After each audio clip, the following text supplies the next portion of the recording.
Hello दोस्तों, welcome to accounting सीखो। दोस्तों, यह अकाउंटिंग प्रोसेस शुरू होती है किसी भी बिजनेस के ट्रांजैक्शंस की पहचान करने से। पहचान करने से मतलब यह है कि अगर बिजनेस में कोई लेन देन हुआ है यानी कोई ट्रांजैक्शन हुआ है तो वह उस बिजनेस से रिलेटेड है या नहीं, इसकी पहचान की जाती है। साथ ही साथ वह मॉनेटरी टर्म में होना चाहिए जिसमें मनी इन्वॉल्व होना चाहिए। तो जब वह ट्रांजैक्शन बिजनेस से रिलेटेड होता है, मनी की फॉर्म में होता है, तब फिर उसे आगे की प्रोसेस में हम उसे रिकॉर्ड करते हैं। तो इस तरह अकाउंटिंग प्रोसेस में identification, recording, classification, summarisation, analysis and interpretation और कम्युनिकेशन टू यूज़र्स, ये सारे स्टेप इन्वॉल्व होते हैं।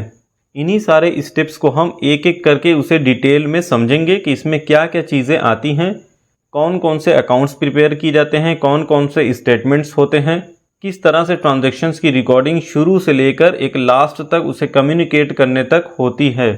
तो दोस्तों, इस वीडियो को पूरी ज़रूर देखें, इसमें आपको बहुत सारी चीज़ें सीखने को मिलेंगी और आपका सारा कॉन्सेप्ट क्लियर हो जाएगा कि किस तरीके से ट्रांजैक्शंस की रिकॉर्डिंग की जाती है। दोस्तों, अकाउंटिंग प्रोसेस का सबसे पहला स्टेप होता है आइडेंटिफिकेशन ऑफ बिजनेस ट्रांजैक्शन, व्यावसायिक लेन देनों की पहचान करना।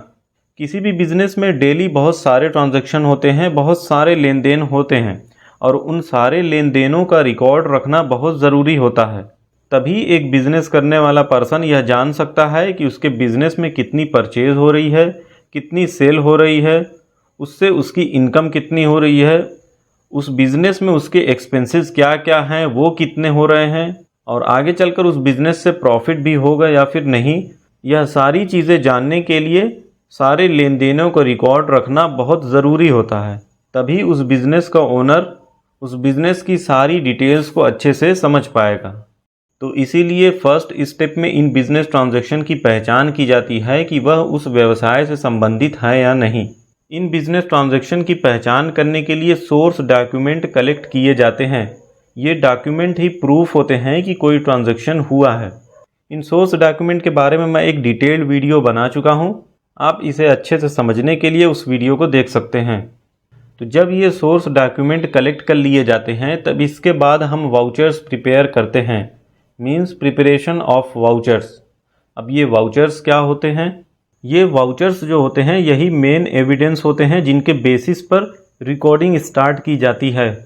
ये अलग अलग प्रिंट किए हुए होते हैं और उस पर उस फर्म या उस कंपनी के नाम के साथ साथ डेट, किसे डेबिट करना है, किसे क्रेडिट करना है, अमाउंट, टोटल अमाउंट, एक छोटी सी नरेशन और भी बाकी की सारी चीज़ें लिखी हुई होती हैं। इसी वाउचर के साथ जो सोर्स डॉक्यूमेंट हैं हमारे, उनकी कॉपी को अटैच करते हैं और फिर इस वाउचर के बेसिस पर रिकॉर्डिंग करते हैं। इन वाउचर्स में ट्रांजैक्शंस से जुड़ी सारी इम्पोर्टेंट जानकारी होती है जिससे फ्यूचर में ट्रांजैक्शंस को याद रखने में आसानी होती है। अब ये जो वाउचर्स होते हैं ये कई टाइप्स के हो सकते हैं, cash vouchers, non cash vouchers. इसको भी मैं एक वाउचर्स की वीडियो में एक्सप्लेन कर चुका हूँ। इस तरह इन वाउचर्स के यूज़ से अकाउंटिंग रिकॉर्ड को मेंटेन करना आसान हो जाता है और फाइनेंशियल ट्रांजैक्शंस की सही जानकारी को वेरीफाई करने में मदद मिलती है। तो जब बिजनेस के ट्रांजैक्शन की पहचान कर लेते हैं, उसके जो सोर्स डॉक्यूमेंट हैं उनके बेसिस पर वाउचर्स प्रिपेयर कर लेते हैं, फिर इसके बाद हमारा नेक्स्ट स्टेप आता है रिकॉर्डिंग का। अब हम रिकॉर्डिंग करते हैं। तो अब ये क्वेश्चन आता है कि ये जो वाउचर्स प्रिपेयर किए गए हैं जिसके बेसिस पर हमें रिकॉर्डिंग करनी है, तो सबसे पहले हम इन लेन देनों को रिकॉर्ड कहाँ करते हैं? तो इन लेन देनों को हम सबसे पहले रिकॉर्ड करते हैं जर्नल में। फर्स्ट टाइम हम वाउचर्स के बेसिस पर ट्रांजैक्शन को जर्नल में रिकॉर्ड करते हैं। तो अब ये जर्नल क्या है, इसमें ट्रांजैक्शन को कैसे रिकॉर्ड करते हैं, कैसे लिखते हैं, इसका भी कोई रूल, कोई प्रिंसिपल होते ही होंगे। अभी जो हम डबल एंट्री सिस्टम की वीडियो में समझे थे कि जो भी रिकॉर्डिंग की जाती है वो डबल एंट्री सिस्टम के रूल्स, उसके प्रिंसिपल्स को फॉलो करते हुए रिकॉर्डिंग की जाती है।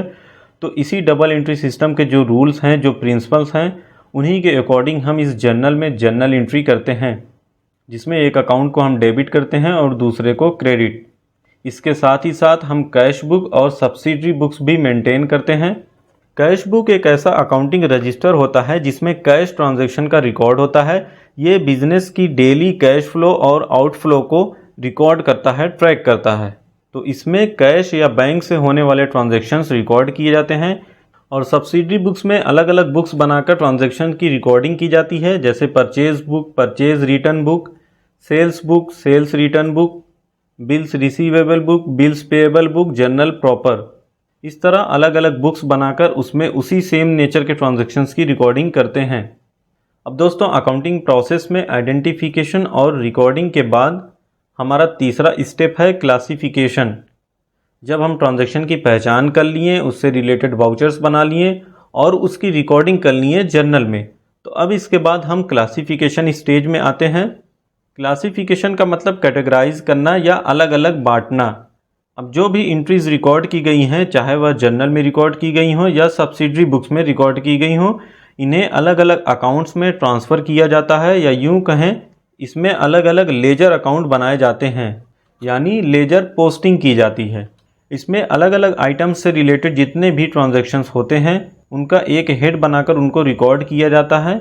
सेम नेचर के ट्रांजैक्शन को एक जगह उनके नाम से एक अकाउंट बना दिया जाता है, इसे ही हम लेजर कहते हैं।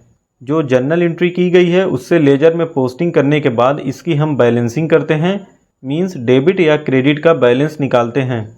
तो इस तरह हम अलग अलग लेजर अकाउंट बनाकर इसका क्लासिफिकेशन करते हैं, जैसे कस्टमर का लेजर अकाउंट और सप्लायर है, सप्लायर का लेजर अकाउंट, जो एक्सपेंसेस अलग अलग हो रहे हैं उनका अलग अकाउंट बनाएंगे, सभी का हम अलग लेजर अकाउंट बना देते हैं। अब दोस्तों, अकाउंटिंग प्रोसेस में क्लासिफिकेशन के बाद हमारा नेक्स्ट जो स्टेप है वह है समराइजेशन, यानी समराइजिंग। दोस्तों, समराइजिंग एक आर्ट है जो हम क्लासिफिकेशन किए हैं, जो क्लासिफाइड डेटा हैं, इन क्लासिफाइड डेटा को अंडरस्टैंडेबल और यूज़फुल मैनर में प्रेजेंट किया जाता है, ताकि जो भी ट्रांजैक्शन रिकॉर्ड किए गए हैं उन्हें अच्छे से समझा जा सके। एक समराइजिंग फॉर्म तैयार की जाती है, अलग अलग स्टेटमेंट्स प्रिपेयर किए जाते हैं। इस समराइजेशन में हम सबसे पहले ट्रायल बैलेंस बनाते हैं। जो अलग अलग लेजर अकाउंट बनाए गए हैं, जो लेजर पोस्टिंग की गई है, उसकी बैलेंसिंग करने के बाद जब लेजर का बैलेंस निकाल लिया जाता है, चाहे वह डेबिट बैलेंस हो या क्रेडिट बैलेंस, फिर इसके बाद हम ट्रायल बैलेंस बनाते हैं। इस ट्रायल बैलेंस में एक पर्टिकुलर का कॉलम होता है और दूसरा डेबिट का और क्रेडिट का। लेजर अकाउंट का जो डेबिट बैलेंस आया हुआ है वह इस ट्रायल बैलेंस की डेबिट के कॉलम में लिखते हैं, और उस लेजर अकाउंट का जो क्रेडिट बैलेंस है वह इस ट्रायल बैलेंस की क्रेडिट के कॉलम में लिखते हैं। इस तरह ट्रायल बैलेंस एक समरी है जो सारे अकाउंट्स के डेबिट और क्रेडिट बैलेंसेस को एक जगह पर इकट्ठा करती है। अगर सारी एंट्री सही से की गई है तो ट्रायल बैलेंस में डेबिट और क्रेडिट की टोटल अमाउंट बराबर आएगी। नेक्स्ट है एडजस्टमेंट एंट्रीज। अब फाइनेंशियल ईयर के लास्ट में एडजस्टमेंट्स किए जाते हैं ताकि सही और कंप्लीट फाइनेंशियल इन्फॉर्मेशन हमें मिल सके। एडजस्टमेंट में जैसे prepaid expenses, outstanding expenses, depreciation etcetera, ये सारी चीज़ें शामिल होती हैं। अब इसके बाद है फाइनेंशियल स्टेटमेंट्स। अब ट्रायल बैलेंस के बेसिस पर फाइनेंशियल स्टेटमेंट्स तैयार किए जाते हैं, जिसमें सभी एडजस्टमेंट्स शामिल होते हैं। ये स्टेटमेंट्स फाइनल अकाउंट होते हैं, इन्हें हम फाइनल अकाउंट कहते हैं, जो कंपनी की फाइनेंशियल परफॉर्मेंस को दर्शाते हैं, बताते हैं। इसमें हम 2 अकाउंट बनाते हैं और एक स्टेटमेंट बनाते हैं। इस फाइनेंशियल स्टेटमेंट में ट्रेडिंग अकाउंट बनाते हैं, प्रॉफिट एंड लॉस अकाउंट और बैलेंस शीट बनाई जाती है। ट्रेडिंग अकाउंट में बिजनेस के सारे डायरेक्ट एक्सपेंसेस, डायरेक्ट इनकम को लिखा जाता है, जिससे हमें ग्रॉस प्रॉफिट या ग्रॉस लॉस का पता चलता है। इसके बाद प्रॉफिट एंड लॉस अकाउंट जो है, इसमें हम सारे इनडायरेक्ट एक्सपेंसेस को लिखते हैं, इनडायरेक्ट इनकम्स जो होती हैं उन्हें लिखा जाता है। इस प्रॉफिट एंड लॉस अकाउंट से हमें नेट प्रॉफिट या नेट लॉस का पता चलता है। और ये अकाउंट प्रिपेयर करने के बाद हम लास्ट में बैलेंस शीट बनाते हैं। इस बैलेंस शीट में बिजनेस की जो असेट्स हैं, जो लायबिलिटीज़ हैं, उनको उसमें शो किया जाता है, लिखा जाता है। यह बैलेंस शीट जो होती है यह बिजनेस की फाइनेंशियल पोजीशन के बारे में बताती है। तो यह सारा कुछ हमारा समराइजिंग में आता है। समराइजेशन के बाद हमारा नेक्स्ट स्टेप है एनालिसिस एंड इंटरप्रिटेशन। अब एनालिसिस में अलग अलग तरीके से इन अकाउंट्स और स्टेटमेंट्स के एनालिसिस किया जाता है। फाइनेंशियल डेटा को मल्टीपल पीरियड्स के साथ कंपेयर किया जाता है। इसमें कंपनी के जो फाइनेंशियल स्टेटमेंट्स हैं उनको कंपटीटर के स्टेटमेंट्स के साथ कंपेयर भी किया जाता है। ऐसा करके कंपनी की परफॉर्मेंस को और अच्छे से समझा जाता है, और इसी के साथ साथ इसमें इंटरप्रिटेशन भी किए जाते हैं, व्याख्या की जाती है। ग्राफ्स और चार्ट्स का इस्तेमाल करके इन सारे डेटा को अच्छे से समझा जाता है, उन्हें इंटरप्रेट किया जाता है। इस तरह इन सारे डेटा को विजुअल फॉर्म में प्रेजेंट करके इसे समझने में आसानी होती है। और फिर इसके बाद अकाउंटिंग प्रोसेस का हमारा नेक्स्ट और लास्ट स्टेप होता है कम्युनिकेटिंग टू यूज़र्स, जो ये सारे डेटा हैं, जो ये सारे रिकॉर्ड्स हैं, इनको इनके यूज़र्स से कम्युनिकेट करना, उन्हें बताना। जो रिपोर्ट्स निकल कर सामने आती हैं, इन रिपोर्ट्स को कंसाइज और क्लियर लैंग्वेज में लिखा जाता है। मेन पॉइंट्स को हाईलाइट किया जाता है ताकि उन इन्फॉर्मेशन को ईजिली समझा जा सके, क्योंकि बिज़नेस के जो अलग अलग यूज़र्स हैं उनको अलग अलग इन्फॉर्मेशन की ज़रूरत होती है। तो इन रिपोर्ट को यूज़र स्पेसिफिक कस्टमाइज़ करके कम्युनिकेट किया जाता है। फॉर एग्ज़ाम्पल, मैनेजमेंट के लिए डिटेल्ड रिपोर्ट तैयार की जाती है और इन्वेस्टर्स के लिए समरी रिपोर्ट्स तैयार की जाती है। तो दोस्तों, यही अकाउंटिंग प्रोसेस होती है, इसे ही हम प्रोसेस ऑफ अकाउंटिंग कहते हैं, जिसमें आइडेंटिफिकेशन से लेकर कम्युनिकेटिंग टू यूज़र्स तक के सारे स्टेप्स इन्वॉल्व होते हैं। तो जर्नल एंट्री करने से पहले आपको इस जर्नल के बारे में अच्छे से पता होना चाहिए कि जर्नल होता क्या है, किस तरीके से हम इसमें जर्नल एंट्री करते हैं, कैसे हम ट्रांजैक्शंस को डेबिट और क्रेडिट करते हैं। तो आज की इस वीडियो में हम इन सारे बेसिक्स को समझेंगे। तो सबसे पहले हम जानते हैं मीनिंग ऑफ जर्नल के बारे में कि जर्नल का क्या मतलब होता है, क्या अर्थ होता है। The word journal has been derived from the French word jour. Jour means day, so the journal means daily. तो दोस्तों, यह जो वर्ड है जर्नल, यह निकल कर आया हुआ है फ्रेंच वर्ड जोर से। अब जोर का मतलब होता है डे यानी दिन, तो इसलिए जर्नल का मतलब हो गया daily. Transactions are recorded daily in journal and hence it has been named so. Business के जो ट्रांजैक्शन होते हैं वो डेली बेसिस पर इस जर्नल में रिकॉर्ड किए जाते हैं, इसीलिए इसका नाम जर्नल रखा गया है। मीन्स जैसे जैसे बिजनेस में ट्रांजैक्शंस होते जाते हैं उसी तरह उसी सीक्वेंस में हम उन्हें रिकॉर्ड करते हैं। It is a book of original entry to record chronological means in order of date and in detail the various transactions of a trader. इसे बुक ऑफ ओरिजिनल एंट्री कहा गया है और इसमें जो ट्रांजैक्शन रिकॉर्ड होते हैं वो क्रोनोलॉजिकल ऑर्डर में रिकॉर्ड किए जाते हैं। क्रोनोलॉजिकल का मतलब हो गया इन ऑर्डर ऑफ डेट, यानी जैसे जैसे ट्रांजैक्शन होते जाते हैं वैसे वैसे उनकी रिकॉर्डिंग हम जर्नल में करते हैं, यानी डेट वाइज उन ट्रांजैक्शन को रिकॉर्ड करना। तो इस तरह यह एक व्यापारी के जो अलग अलग ट्रांजैक्शंस होते हैं उनकी डिटेल इसमें होती है। आगे लिखा हुआ है, it is also known as day book because it contains the accounts of every days transactions. इस जर्नल को हम डे बुक के नाम से भी जानते हैं क्योंकि बिजनेस के जो भी ट्रांजैक्शंस हो रहे हैं उन सभी ट्रांजैक्शन के अकाउंट जो हैं वो इसी जर्नल में होते हैं। किस अकाउंट को डेबिट किया गया है, किस अकाउंट को क्रेडिट किया गया है, वो उनकी अमाउंट के साथ इस जर्नल में लिखे हुए होते हैं। तो इस तरह दोस्तों, जो भी हम बिज़नेस करते हैं उसमें सारे रिकॉर्ड्स को मेंटेन करने की हमें ज़रूरत पड़ती है।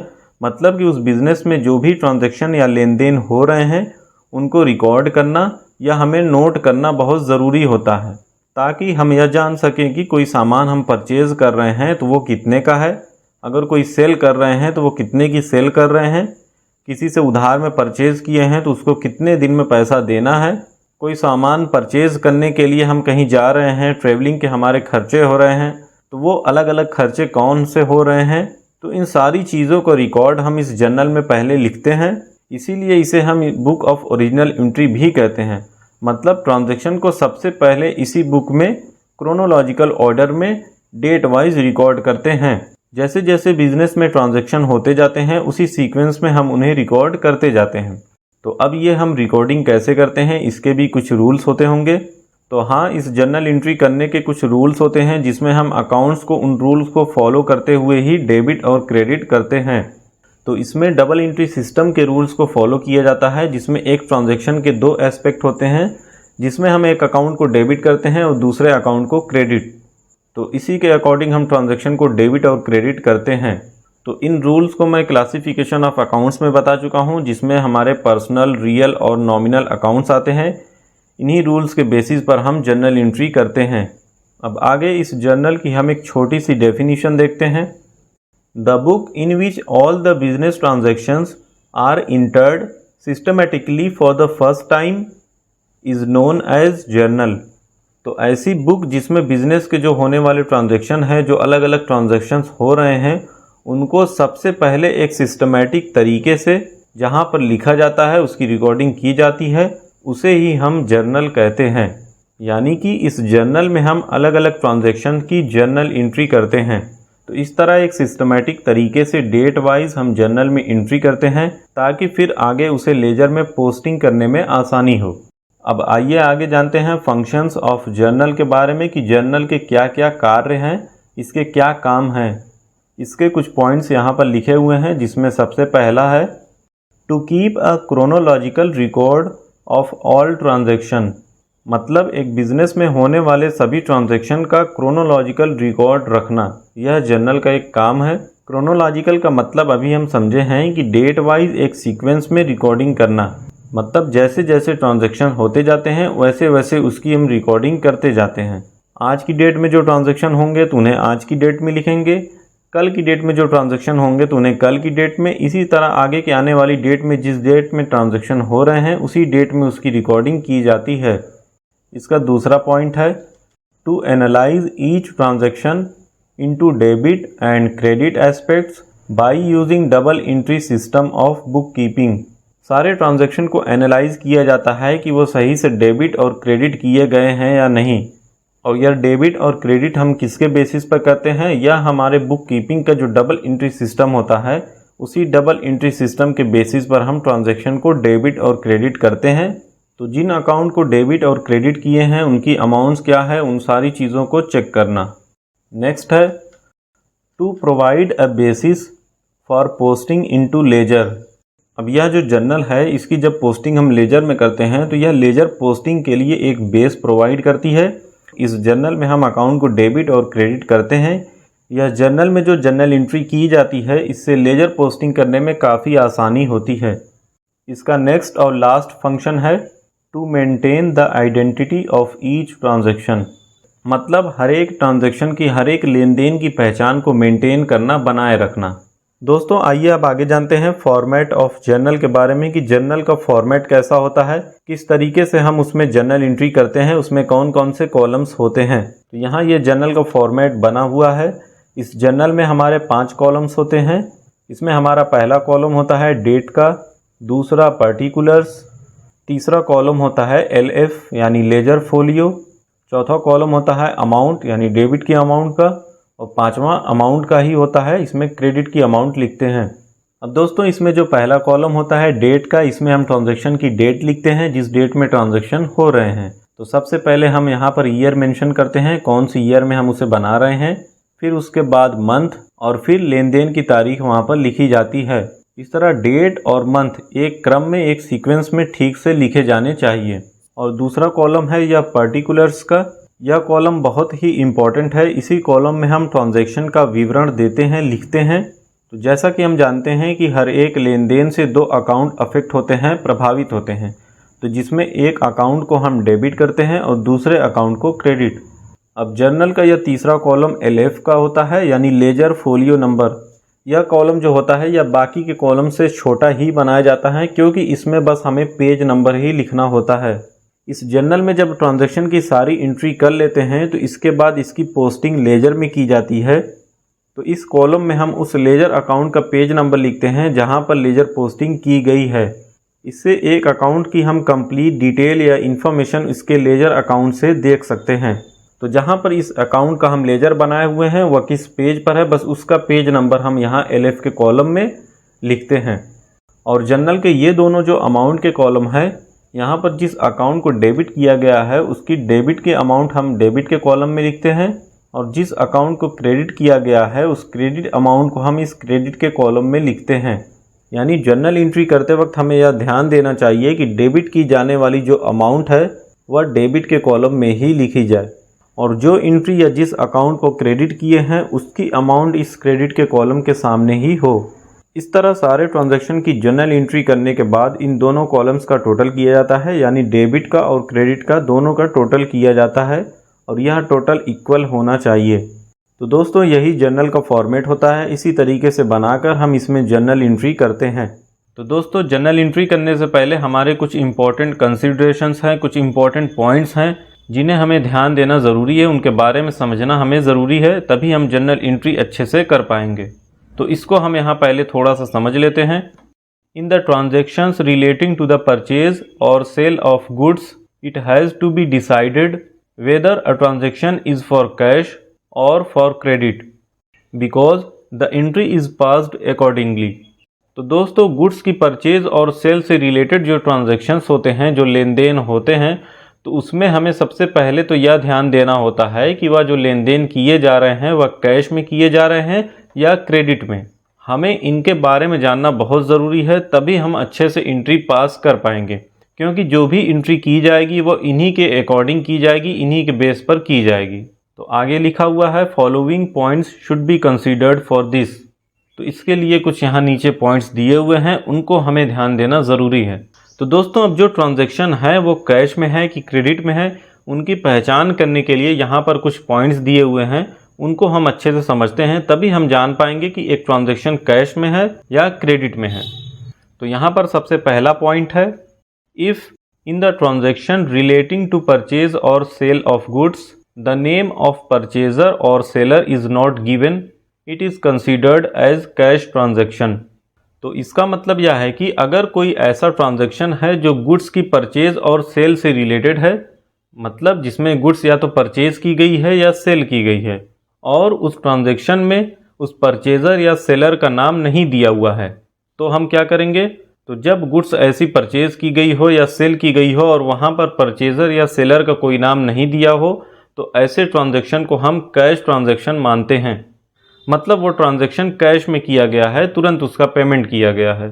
तो जैसे इसका एग्जाम्पल यहाँ लिखा हुआ है, गुड्स सोल्ड फॉर ₹20,000। तो यहाँ पर बस लिखा हुआ है कि गुड्स जो है वह सेल की गई है 20,000 रुपये की।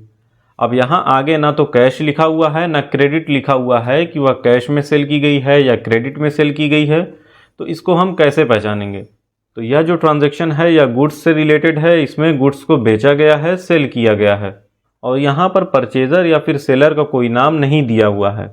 तो अभी हम समझे हैं कि जब गुड्स सेल की जाए या परचेज़ की जाए और वहाँ पर परचेज़र या सेलर का कोई नाम ना हो, तो ऐसे ट्रांजैक्शन को हम कैश ट्रांजैक्शन मानते हैं। तो यह जो हमारा ट्रांजैक्शन होगा, इस तरीके का जो ट्रांजैक्शन होगा वो कैश ट्रांजैक्शन होगा, उसके अकॉर्डिंग हम जर्नल एंट्री करेंगे। अब इसमें दूसरा पॉइंट है, if in the transaction relating to purchase और sale of goods the name of purchaser और seller is given along with cash, it is considered as cash transaction. तो इसका मतलब यह है कि अगर कोई ऐसा ट्रांजैक्शन है जिसमें गुड्स को परचेज किया जा रहा है या सेल किया जा रहा है, मतलब वह ट्रांजैक्शन गुड्स की परचेज और सेल से रिलेटेड है और उसमें उस परचेजर या सेलर के नाम के साथ साथ कैश लिखा हुआ है, मतलब जो गुड्स परचेज की गई है या सेल की गई है उसके उस परचेज़र या उस सेलर के नाम के साथ साथ कैश लिखा हुआ है, तब भी हम इसे कैश ट्रांजैक्शन ही मानेंगे। अब यहाँ पर जैसे एग्जाम्पल दिया हुआ है, goods sold to Mohan for cash. यहाँ पर मोहन को गुड्स सेल की गई है कैश में। तो यहाँ पर जिसे हम गुड्स सेल कर रहे हैं, यानी जो परचेज़र है हमारा, जो मोहन है, उसका नाम लिखा हुआ है, साथ ही साथ कैश भी लिखा हुआ है, तो इसको भी हम कैश ट्रांजैक्शन मानकर ही जर्नल एंट्री करेंगे। तो इसका लास्ट तीसरा और इम्पॉर्टेंट पॉइंट है, if in the transaction relating to purchase और sale of goods the name of purchaser और seller is given and it is not started whether it is a cash और credit transaction, it is considered to be a credit transaction. तो इसका मतलब यह है कि अगर कोई ऐसा ट्रांजैक्शन है जो गुड्स की परचेज और सेल से रिलेटेड है, जिसमें गुड्स को खरीदा या बेचा जा रहा है, तो उस ट्रांजैक्शन में, उस लेन देन में उस परचेज़र या सेलर का नाम दिया है और उसके साथ यह नहीं लिखा हुआ है कि वह ट्रांजैक्शन कैश में है या क्रेडिट में है, मतलब सिर्फ गुड्स को सेल किया गया है और वहाँ पर उस परचेज़र या सेलर का नाम दे दिया गया है, तो ऐसे ट्रांजैक्शन को हम क्रेडिट ट्रांजैक्शन मानते हैं, उधार लेन देन मानते हैं कि वह गुड्स जो सेल की गई है या जो परचेज की गई है वह उधार में की गई है।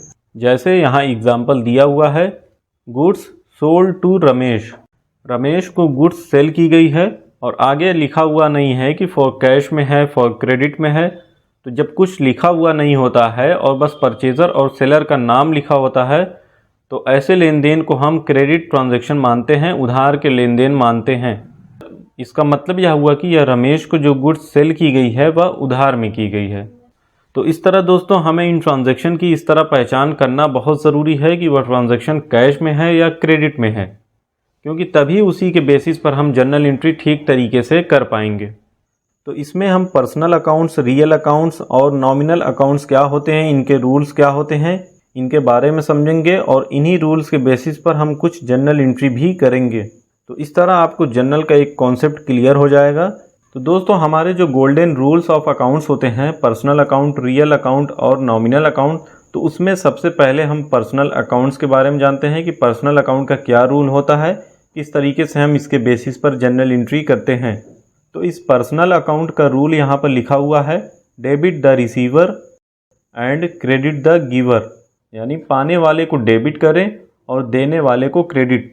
जो पर्सन कोई बेनिफिट रिसीव कर रहा है उसे डेबिट करेंगे और जो पर्सन कोई बेनिफिट दे रहा है उसे हम क्रेडिट करेंगे। तो यहाँ पर हमारा एक ट्रांजैक्शन है 2023 जनवरी 1, if we gave ₹10,000 to Ramesh the entry will be.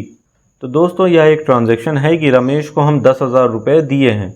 तो जैसा कि हम जानते हैं कि हर एक ट्रांजैक्शन के दो एस्पेक्ट होते हैं, दो अकाउंट अफेक्ट होते हैं, जिसमें हम एक अकाउंट को डेबिट करते हैं, दूसरे अकाउंट को क्रेडिट। तो यहाँ पर जो दो अकाउंट अफेक्ट होंगे, एक हमारा ये रमेश का अकाउंट और दूसरा ये ₹10,000 यानी कैश अकाउंट। तो हम रमेश को 10,000 रुपये दिए हैं, तो रमेश हमारा रिसीवर है। तो पर्सनल अकाउंट का जो रूल है, डेबिट द रिसीवर, तो रिसीवर को हम डेबिट करेंगे। तो रिसीवर को जब हम डेबिट कर देंगे, यानी एक अकाउंट को जब हम डेबिट कर देंगे, तो हमारा दूसरा अकाउंट है वो जाहिर सी बात है वो क्रेडिट ही होगा, उसे हम क्रेडिट करेंगे। तो कैश अकाउंट हमारा क्रेडिट हो जाएगा। तो अगर आप यहाँ कैश अकाउंट को भी समझना चाहें, यहाँ पर उसे क्लियर करना चाहें, तो कैश अकाउंट हमारा रियल अकाउंट होता है और रियल अकाउंट का हमारा रूल है, debit what comes in and credit what goes out. जो बिज़नेस में आए उसे डेबिट करते हैं और जो बिज़नेस से जाती है उसे क्रेडिट करते हैं। तो जब हम अपने यहाँ रिकॉर्डिंग करेंगे, जब ये कैश 10,000 रुपये हम रमेश को देंगे, तो 10,000 रुपया ये कैश में हमारे बिज़नेस से जा रहा है, क्रेडिट व्हाट गोज़ आउट। तो जब यह बिज़नेस से जा रहा है तो इसे हम क्रेडिट करेंगे। तो रमेश ये पर्सनल अकाउंट के रूल के अकॉर्डिंग डेबिट द रिसीवर, इसे डेबिट करेंगे और कैश ये रियल अकाउंट के रूल के according credit what goes out, इसे क्रेडिट करेंगे। तो दोस्तों, यह जर्नल का फॉर्मेट है, इसमें हम इसकी एंट्री कर चुके हैं। जैसा कि मैं आपको इससे पहले की वीडियोस में बता चुका हूं कि जर्नल का जो हमारा फॉर्मेट होता है, इसमें 5 कॉलम्स होते हैं, जिसमें पहला डेट का, हम जिसमें ट्रांजैक्शन की डेट लिखते हैं। दूसरा पर्टिकुलर्स का कॉलम होता है जिसमें हम अपनी एंट्री करते हैं। और तीसरा लेजर फोलियो नंबर, यानी जो हम एंट्री करते हैं बाद में जब इसकी हम पोस्टिंग करते हैं लेजर अकाउंट में, तो लेजर अकाउंट जिस पेज पर बनाया गया है उसका पेज नंबर हम यहाँ इसके कॉलम में लिखते हैं। चौथा कॉलम हमारा अमाउंट का होता है, डेबिट अमाउंट का, और पांचवा भी अमाउंट का ही होता है, इसमें हम क्रेडिट की अमाउंट लिखते हैं। तो हमारे जो ट्रांजैक्शन की डेट थी 2023 जनवरी 1, तो यहाँ डेट के कॉलम में हम लिख देंगे सबसे पहले ईयर यानी 2023, फिर मंथ, फिर डेट जनवरी 1। अब यहाँ रमेश हमारा रिसीवर है, तो रमेश के अकाउंट को डेबिट किए हैं, रमेश डेबिट। यहाँ रमेश के आगे हम अकाउंट नहीं लिखे हैं। अगर आप अकाउंट शब्द लिखना चाहें तो आप एपॉस्ट्रोफी एस लगाकर अकाउंट शब्द लिख सकते हैं। जो हमारा पर्सनल अकाउंट होता है उनके आगे अकाउंट शब्द लिखना ज़रूरी नहीं है। तो रमेश को जब हम डेबिट किए हैं तो यह अमाउंट के डेबिट के कॉलम में ही हम यह 10,000 रुपये लिखेंगे। और कैश अकाउंट हमारा क्रेडिट होगा तो यहाँ क्रेडिट कर देंगे। क्रेडिट की एंट्री करते वक्त यहाँ पर थोड़ा सा स्पेस छोड़ देते हैं और क्रेडिट के लिए हम टू शब्द का इस्तेमाल करते हैं, टू कैश अकाउंट। तो यहाँ पर जो हमारा क्रेडिट वाली अमाउंट का कॉलम है उसमें हम 10,000 रुपये लिख देंगे। यानी डेबिट की एंट्री जो करते हैं उसके ठीक सामने हम डेबिट की अमाउंट लिखते हैं और क्रेडिट की जो एंट्री करते हैं उसके सामने हम क्रेडिट के कॉलम में उसकी अमाउंट लिखते हैं। अब इसके बाद इसे शॉर्ट में एक्सप्लेन कर देते हैं ताकि यह पता चल सके कि यह एंट्री क्यों की गई है। तो यहाँ पर लिखा है cash paid to Ramesh, Ramesh को कैश में पेमेंट की गई है, इसलिए इसकी हम एंट्री यहाँ पर किए हैं, इसे शॉर्ट में एक्सप्लेन किए हैं। तो यह एक एंट्री हमारी कंप्लीट हो गई है। अब आइए जानते हैं जो हमारा दूसरा अकाउंट है रियल अकाउंट्स, उसके रूल्स क्या होते हैं, किस तरीके से हम इसके बेसिस पर इसके रूल के अकॉर्डिंग हम एंट्री करते हैं। तो यहाँ पर लिखा हुआ है debit what comes in and credit what goes out. जो चीज़ बिजनेस में आती है उसे डेबिट करते हैं और जो बिजनेस से जाती है उसे क्रेडिट करते हैं, यानी आने वाले को डेबिट और जाने वाले को क्रेडिट करेंगे। तो यहाँ पर हमारा एक ट्रांजैक्शन है 2023 जनवरी 10, machinery is bought for rupees 2 lakh. 2 lakh रुपए की एक मशीन परचेज़ की गई है, ख़रीदी गई है। तो दोस्तों जब हम बिज़नेस के लिए मशीन परचेज़ किए हैं, उसे बिज़नेस में ला रहे हैं, तो इस मशीन अकाउंट को हम डेबिट करेंगे और इस मशीन को परचेज़ करने के लिए जो हम कैश में पेमेंट कर रहे हैं 2 लाख रुपीज़, तो इस कैश अकाउंट को हम क्रेडिट करेंगे क्योंकि यह बिज़नेस से जा रहा है। यानी मशीन बिज़नेस में आ रही है, डेबिट व्हाट कम्स इन, और कैश बिज़नेस से जा रहा है, क्रेडिट व्हाट गोज़ आउट। तो मशीन को डेबिट और कैश को क्रेडिट करेंगे। तो दोस्तों यहाँ सबसे पहले हम ट्रांजैक्शन की डेट लिख देंगे 2023 जनवरी 10। मशीनरी अकाउंट डेबिट 2 लाख रुपए, ये डेबिट वाला कॉलम है हमारा, और टू कैश अकाउंट, ये 2 लाख रुपए हम क्रेडिट के कॉलम में लिख देंगे। और यहाँ हमारी नरेशन हो जाएगी, इसे शॉर्ट में एक्सप्लेन कर देंगे। Machinery purchased for cash, cash में एक मशीन परचेज की गई है। तो दोस्तों यही चीज़ यहाँ पर लिखी हुई है। According to the rule of debit what comes in the account of cash और other property which comes or received by the business firm is debited. Debit what comes in इस रूल के अकॉर्डिंग कैश अकाउंट या जो भी property है जो business में आ रही है, जो रिसीव हो रहा है, उसे हम डेबिट करते हैं। And credit what goes out the account of cash और other property which goes out of the business is credited. और क्रेडिट व्हाट गोज़ आउट के अकॉर्डिंग जो कैश या जो प्रॉपर्टी हमारी बिजनेस से जा रही है, तो उसके अकाउंट को हम क्रेडिट करते हैं। दोस्तों आइए अब हमारे गोल्डन रूल्स ऑफ अकाउंट का जो तीसरा रूल है, नॉमिनल अकाउंट्स, इसके बारे में जानते हैं कि इसका क्या रूल होता है, किस तरीके से इसके बेसिस पर एंट्री की जाती है। तो नॉमिनल अकाउंट का रूल है debit all expenses and losses and credit all incomes and gains, यानी प्रॉफिट्स। बिजनेस के जो एक्सपेंसेस हैं, जो खर्चे हैं या जो लॉस हैं, उनको हम डेबिट करेंगे, और बिजनेस की जो इनकम्स हैं, जो गेन्स हैं या जो प्रॉफिट्स हैं, उनको हम क्रेडिट करेंगे। मींस एक्सपेंसेस एंड लॉसेस को डेबिट, इनकम्स एंड गेन्स को क्रेडिट। यहाँ पर एक ट्रांजैक्शन है 2023 जनवरी 15, ₹20,000 पेड फॉर सैलरी, 20,000 रुपये सैलरी पे की गई। अब जो हम बिज़नेस कर रहे हैं उसमें हमारे जो एम्प्लॉई हैं उन्हें हम 20,000 रुपये सैलरी पे किए हैं, तो यह सैलरी हमारा एक्सपेंस है, खर्चा है। तो यहाँ पर हमारे 2 अकाउंट जो अफेक्ट होंगे, एक सैलरी अकाउंट और दूसरा हम जो कैश में पे कर रहे हैं 20,000 रुपये, यह कैश अकाउंट। तो नॉमिनल अकाउंट के रूल्स में यह कहा गया है कि debit all expenses and losses, जो भी खर्चे हैं या जो लॉस हैं उनको डेबिट करो। तो सैलरी हमारा खर्चा है, तो सैलरी अकाउंट को हम डेबिट करेंगे, और ये 20,000 रुपये कैश में पे कर रहे हैं। अभी हम समझे हैं कि कैश अकाउंट हमारा रियल अकाउंट होता है, और रियल अकाउंट का रूल है debit what comes in, credit what goes out. तो कैश बिजनेस से हमारे जा रहा है, तो कैश अकाउंट को हम क्रेडिट करेंगे, क्रेडिट व्हाट गोज़ आउट। तो इस तरह हमारी एंट्री हो जाएगी। यहाँ डेट के कॉलम में हम ट्रांजैक्शन की डेट लिख देंगे 2023 जनवरी 15, सैलरी अकाउंट डेबिट 20,000 रुपये, यह डेबिट के कॉलम में, टू कैश अकाउंट, यहाँ पर हम ये 20,000 रुपये लिख देंगे, यहाँ पर क्रेडिट के कॉलम में। यहाँ पर फॉर्मेट नहीं बना हुआ है, आप ऐसे ही समझ सकते हैं। इसके बाद हम यहाँ पर नरेशन लिख देंगे, उसे शॉर्ट में एक्सप्लेन कर देंगे, सैलरी पेड फॉर कैश। तो यह एंट्री भी हमारी कंप्लीट हो गई है। इसका मतलब है कि सैलरी बिजनेस के लिए एक्सपेंस है, खर्चा है, और debit all expenses and losses, इस रूल के अकॉर्डिंग सैलरी अकाउंट हमारा डेबिट होगा। अब दोस्तों यहाँ पर जो जर्नल एंट्री की गई है उसे हम एक एक करके समझते हैं कि ट्रांजैक्शन से जर्नल एंट्री किस तरीके से की गई है, इसमें किस अकाउंट को क्यों डेबिट किया गया है और क्यों क्रेडिट किया गया है। तो इसमें हमारा सबसे पहला ट्रांजैक्शन है 2023 जनवरी 1, Mohan brothers started business with cash 50,000 रुपये। मोहन ब्रदर्स मिलकर बिजनेस को शुरू किए हैं, जिसमें वे कैश लगाए हैं 50,000 रुपये। तो अब ये जो ट्रांजैक्शन है हमारा, अब इसमें हमें यह देखना है कि हमारे इस एक ट्रांजैक्शन में हमारे 2 एस्पेक्ट कौन कौन से हैं। डबल एंट्री सिस्टम के रूल्स के अकॉर्डिंग कोई भी एक ट्रांजैक्शन होता है उसमें 2 एस्पेक्ट होते हैं, जिसमें हम एक अकाउंट को डेबिट करते हैं और दूसरे को क्रेडिट। तो इसमें हम यह पहचान करेंगे कि उसमें हम किस अकाउंट को डेबिट करेंगे और कौन से अकाउंट को क्रेडिट। तो यहाँ पर जब बिजनेस शुरू किया जा रहा है, कैश उसमें लाया जा रहा है, तो एक तो हमारा ये हो गया कैश अकाउंट। तो यहाँ इस ट्रांजैक्शन में जो हमारे दो अकाउंट अफेक्ट होंगे, उसमें सबसे पहला तो हमारा ये हो गया कैश अकाउंट, कैश बिजनेस में आ रहा है तो कैश अकाउंट। और दूसरा हमारा जो होगा, जब बिजनेस शुरू किया जा रहा है तो यही कैश हमारी कैपिटल है, तो इससे हमारे बिजनेस की कैपिटल बढ़ती है।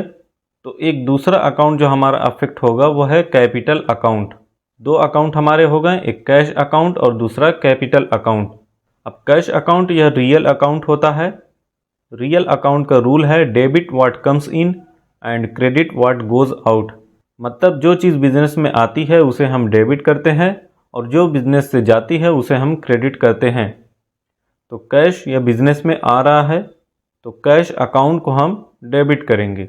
और दूसरा हमारा जो अकाउंट अफेक्ट होगा कैपिटल अकाउंट।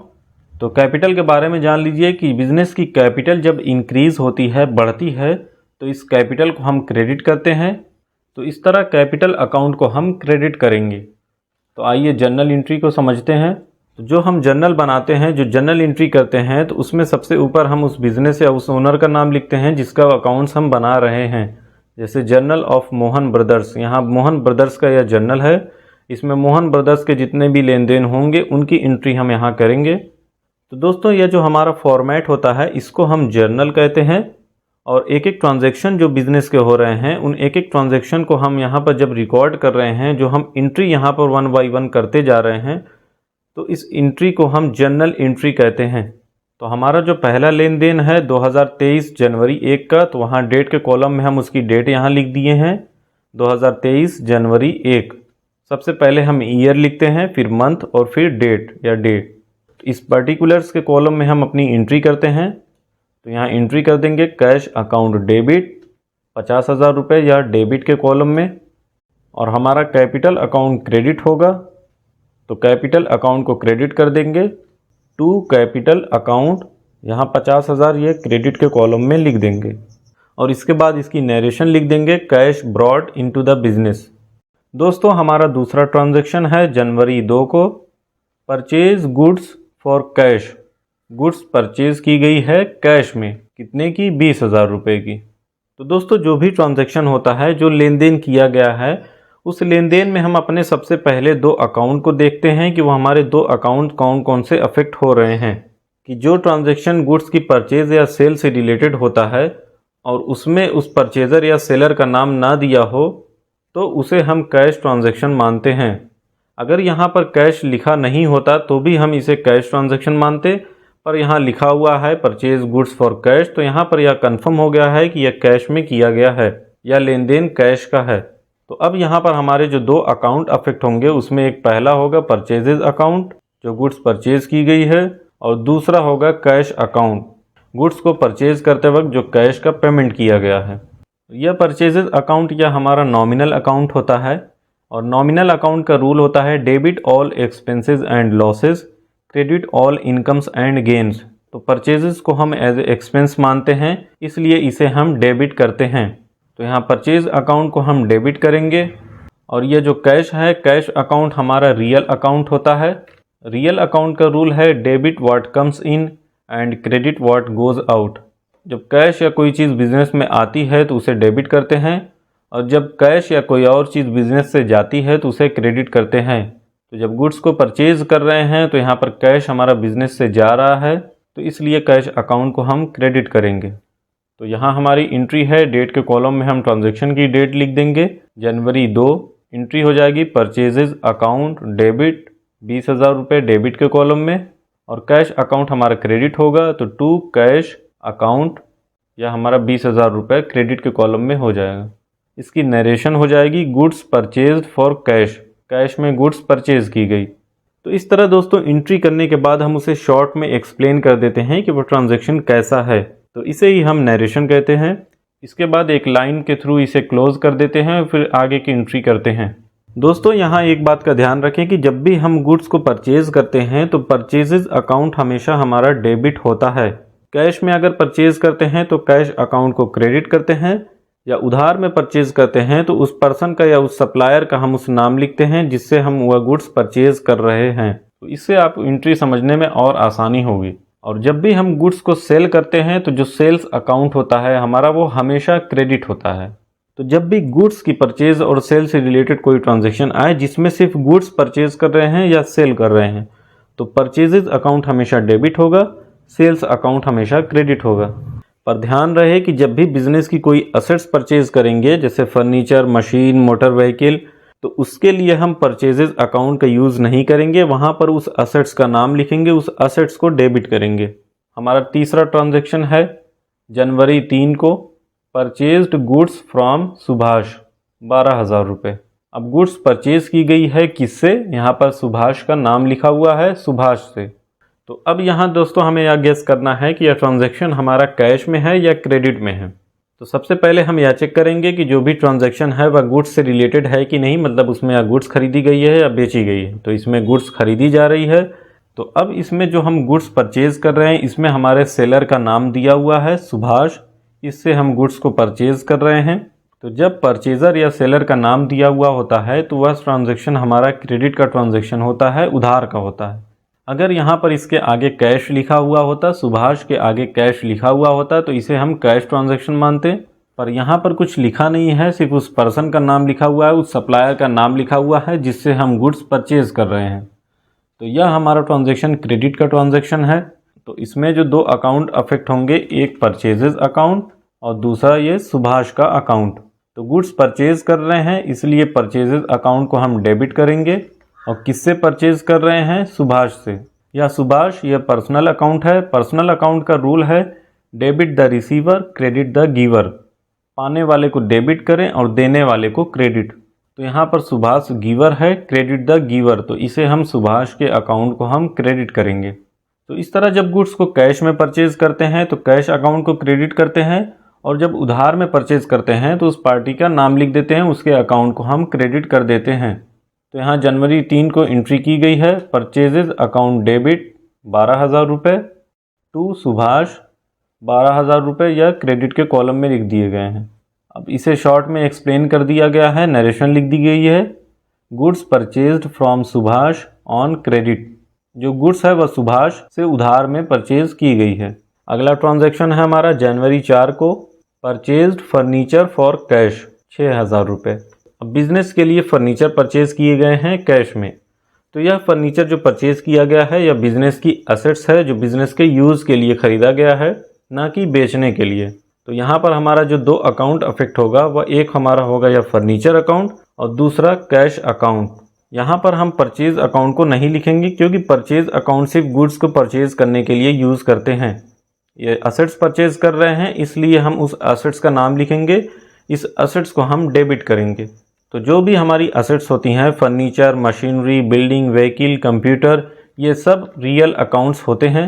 रियल अकाउंट्स का रूल होता है debit what comes in, credit what goes out. जो बिजनेस में आए उसे डेबिट करो, जो बिजनेस से जाए उसे क्रेडिट। तो फर्नीचर परचेज कर रहे हैं तो फर्नीचर बिजनेस में आ रहा है, इसके बदले कैश बिजनेस से जा रहा है। तो यह फर्नीचर और कैश यह दोनों रियल अकाउंट है। तो यह फर्नीचर बिजनेस में आ रहा है इसलिए इस फर्नीचर के अकाउंट को हम डेबिट करेंगे। फर्नीचर को परचेज करने के लिए जो हम कैश का पेमेंट किए हैं, यानी कैश बिजनेस से जो चला गया है, तो उस कैश अकाउंट को हम क्रेडिट करेंगे। तो यहाँ लिख देंगे डेट में जनवरी 4, फर्नीचर अकाउंट डेबिट 6,000 रुपये डेबिट के कॉलम में, टू कैश अकाउंट ये 6,000 रुपये क्रेडिट के कॉलम में लिख देंगे। इसकी नरेशन हो जाएगी furniture purchased for cash, cash में फर्नीचर परचेज किया गया। तो दोस्तों अभी दो ट्रांजैक्शन हमारे और बाकी हैं और हमारा पेज यहाँ पर फुल हो गया है, इसलिए हम इसका यहाँ पर टोटल कर दिए हैं। बाकी की जो दो एंट्री होगी वो हम अगले पेज पर करेंगे। तो अगर ये टोटल करना चाह रहे हैं तो यहाँ हम टोटल कर लेंगे। सबसे पहले डेबिट का ये 50,000 और 20 70,000 और ये 12,000 82,000 और ये 82,000 और 6,000 88,000 ये डेबिट के कॉलम में हो गए।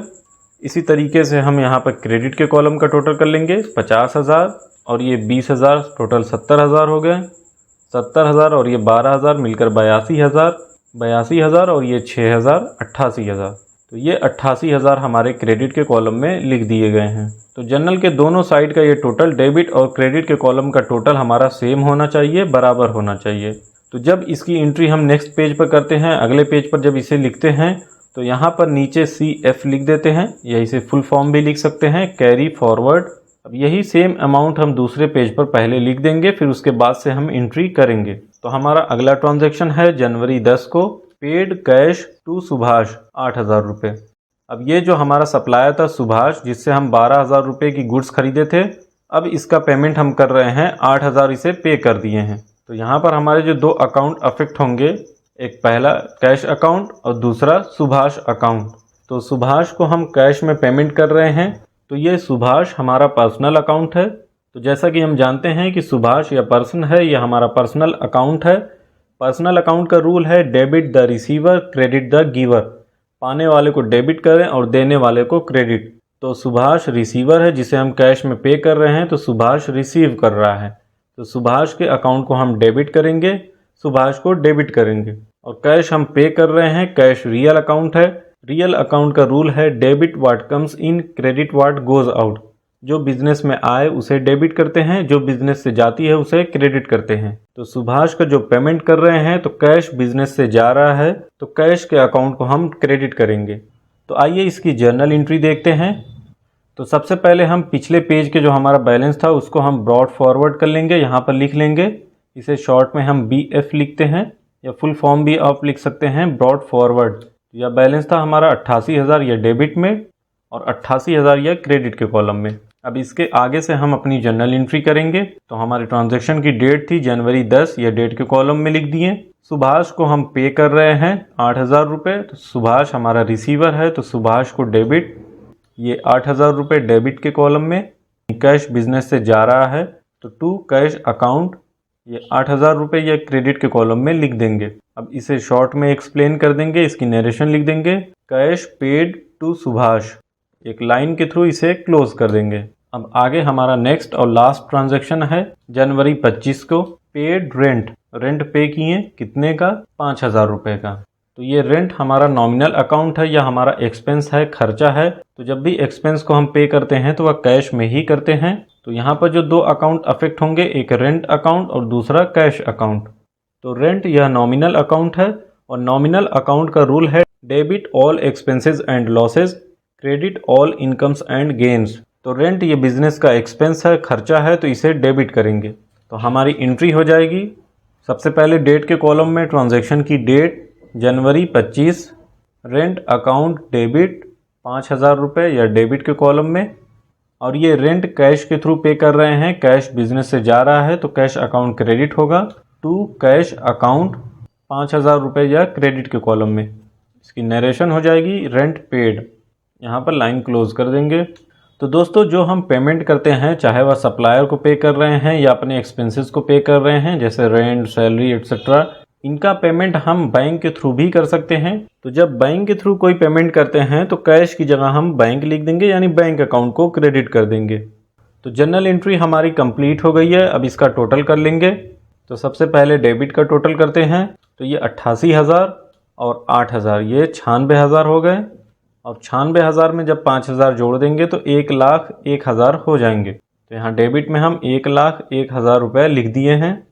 और क्रेडिट का ये 88,000, 8,000, 96,000 और ये 5,000, 1,01,000 ये क्रेडिट के कॉलम में भी हो गए। तो इसके टोटल में हम 1,01,000 लिख दिए हैं। तो यह हमारा टोटल हो गया जनरल एंट्री का।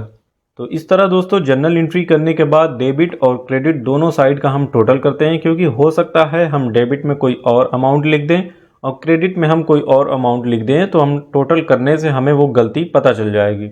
इसी तरह जब कंपाउंड एंट्री होती है, जिसमें एक से ज़्यादा हमारे जब डेबिट होते हैं या एक से ज़्यादा क्रेडिट होते हैं, तो उसमें अक्सर कन्फ्यूज़न हो जाती है। डेबिट में हम कुछ और लिख देते हैं, क्रेडिट में कुछ और।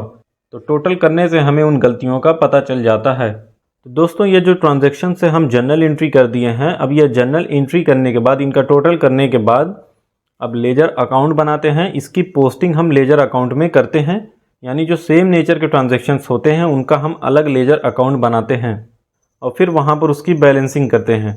तो सबसे पहले आइए जानते हैं मीनिंग ऑफ लेजर के बारे में, कि लेजर की क्या मीनिंग होती है, इसका क्या अर्थ है।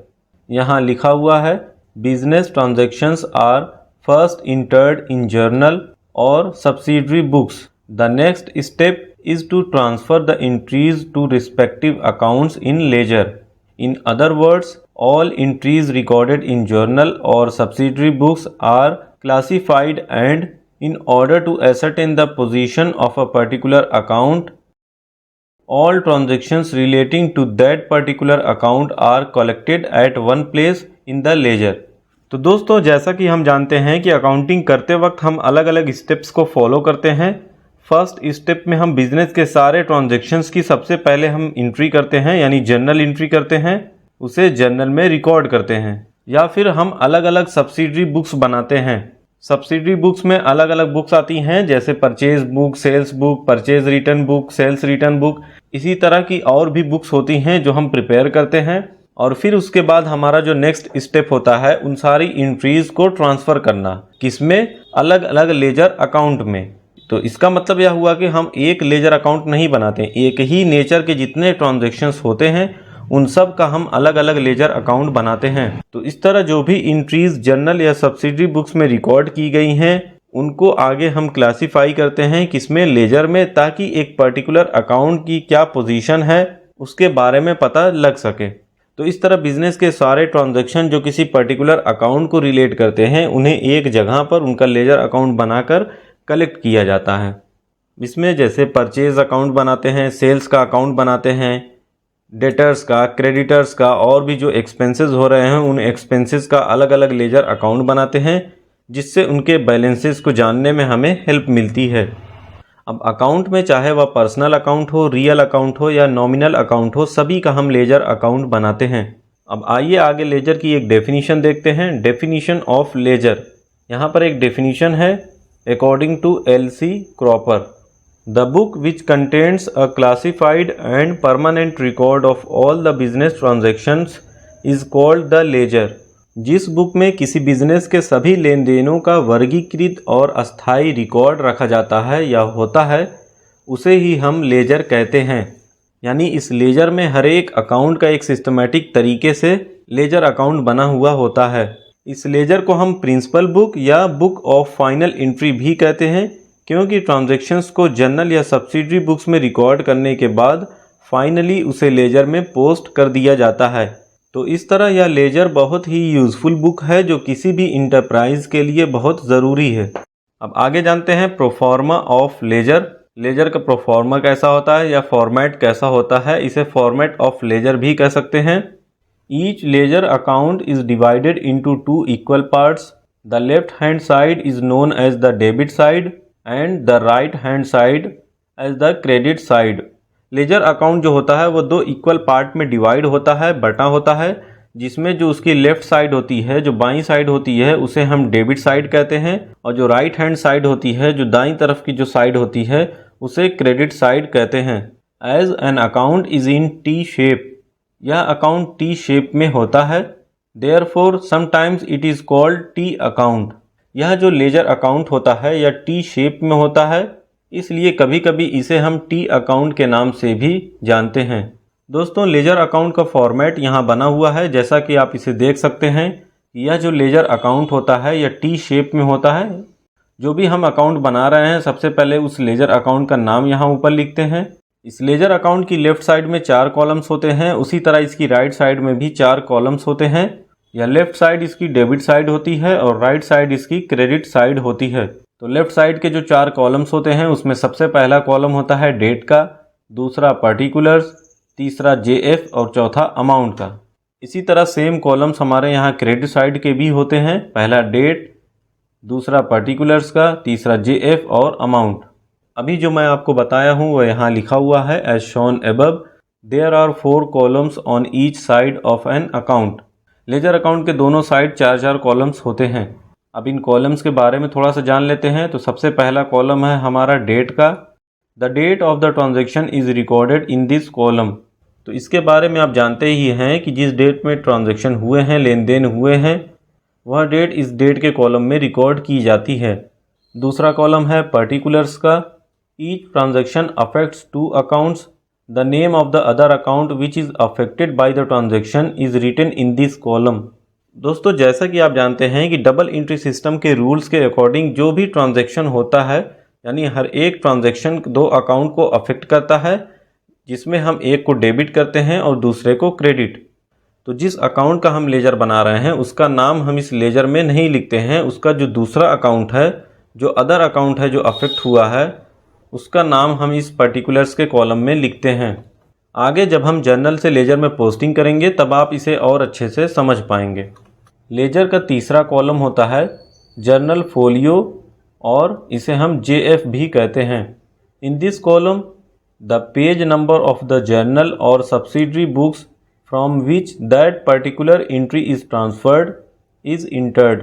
तो तीसरा यह जो JF का कॉलम होता है, यानी जर्नल फोलियो का जो कॉलम होता है या बाकी कॉलम से थोड़ा सा पतला होता है, इस कॉलम में हम उस जर्नल या सब्सिडरी बुक्स की बस नंबरिंग लिखते हैं, यानी उसका पेज नंबर हम लिखते हैं जहां से वह एंट्री व पर्टिकुलर एंट्री ट्रांसफ़र की गई है इस लेजर अकाउंट में, ताकि ज़रूरत पड़ने पर हम उस एंट्री को देख सकें।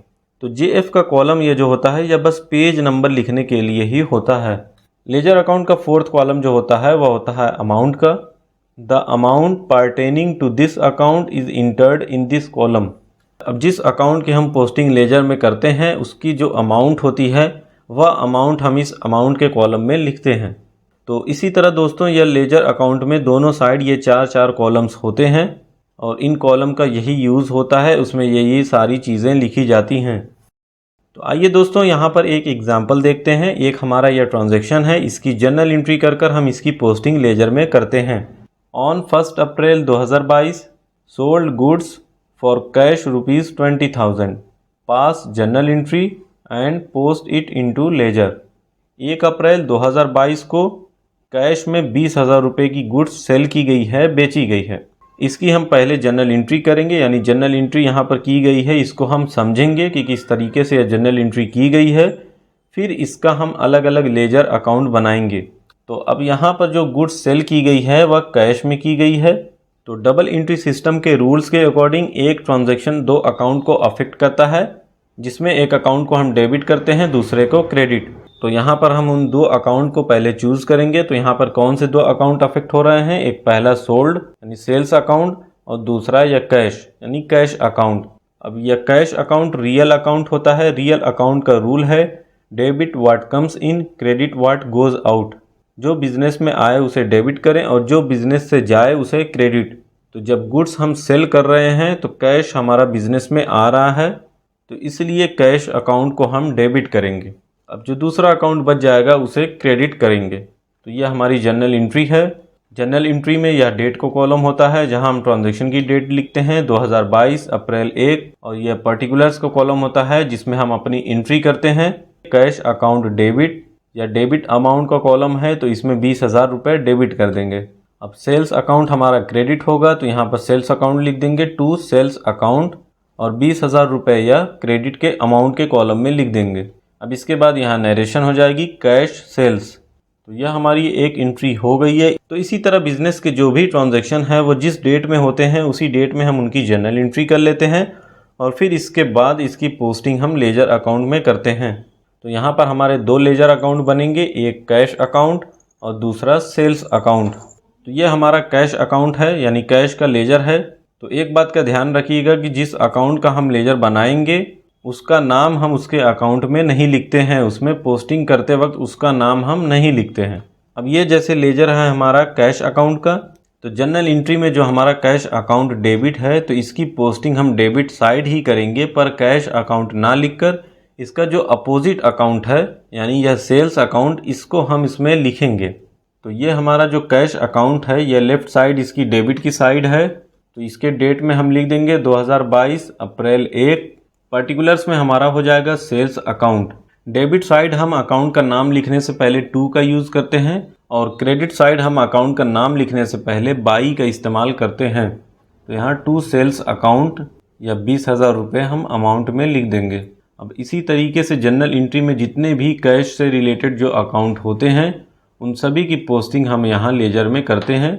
अगर वो डेबिट है तो डेबिट साइड हम लिखेंगे, अगर क्रेडिट है तो क्रेडिट की साइड हम उसकी पोस्टिंग करेंगे।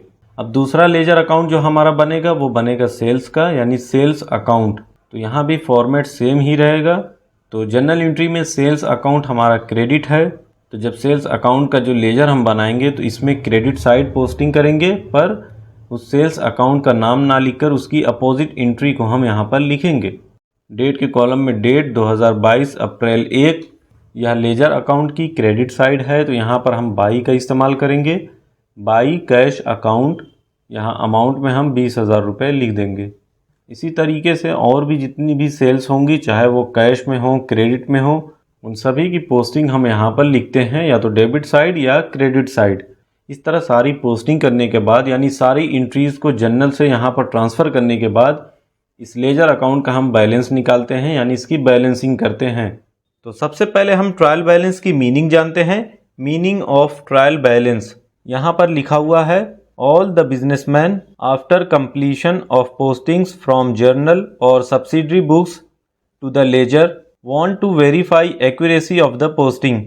इसका मतलब यह है कि जो व्यापारी होते हैं वो जर्नल या फिर सब्सिडरी बुक्स जो बनाई जाती है उससे जब लेजर में पोस्टिंग कर देते हैं, यानी अलग अलग जब लेजर अकाउंट बना देते हैं, तो उसके बाद वो लेजर अकाउंट जो बनाए हैं वो सही हैं या नहीं, उसकी एक्यूरेसी को वेरीफाई करने के लिए वो ट्रायल बैलेंस बनाते हैं।